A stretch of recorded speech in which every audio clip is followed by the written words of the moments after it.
Tiziana Di Masi.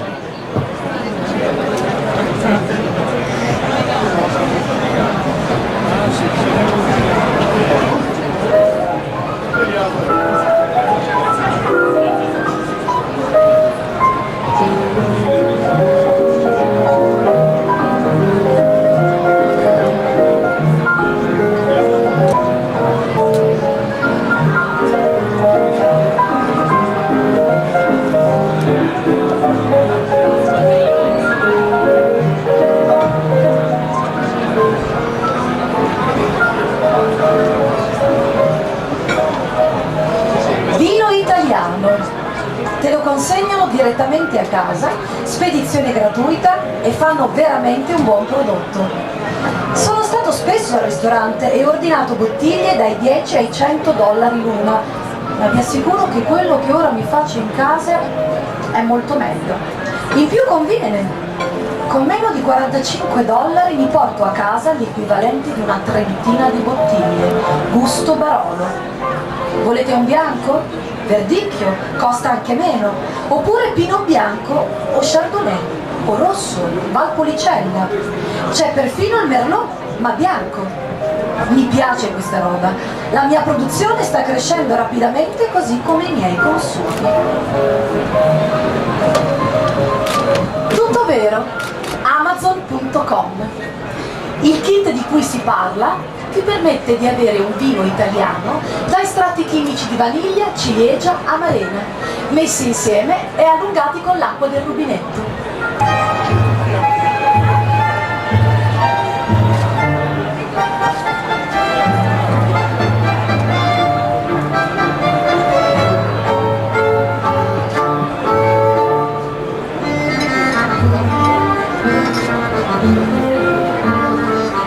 La contraffazione agroalimentare ruba 60 miliardi di euro al vero Made in Italy.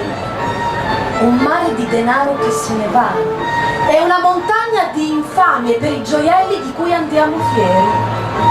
Ma se assaggi un Amarone in polvere, ma che idea mai ti potrai fare di quello vero?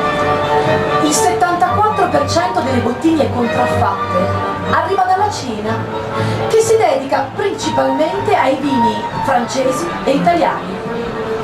Siamo le vittime, ma non sempre però.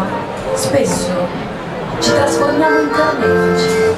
Uno spumante di bassa qualità si trasforma miracolosamente in champagne.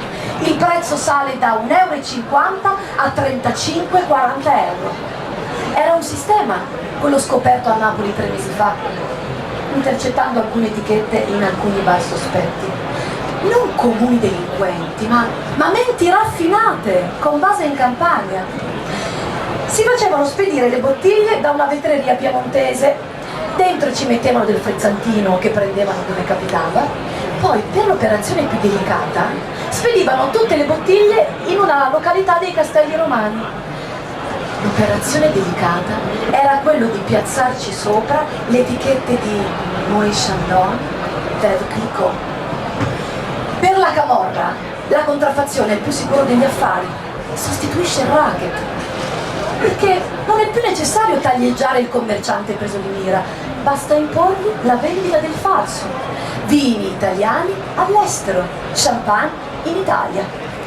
I NAS, un anno fa, hanno scoperto un'organizzazione criminale che ha piazzato 3,5 milioni di bottiglie adulterate di vini DOC, una truffa da 10 milioni di euro.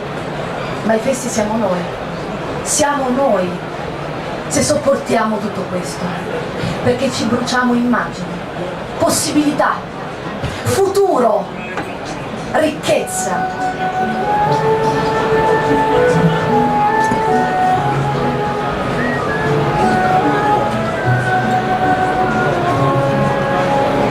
C'è un paese in cui si coltiva il vino, la vite, nell'intero territorio, dall'estremo nord all'estremo sud, e della biodiversità ai clan, italiani e stranieri, non importa proprio niente.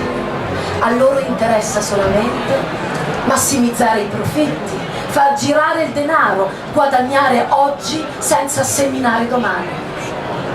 La vita invece, come la vita, ha bisogno di tempo.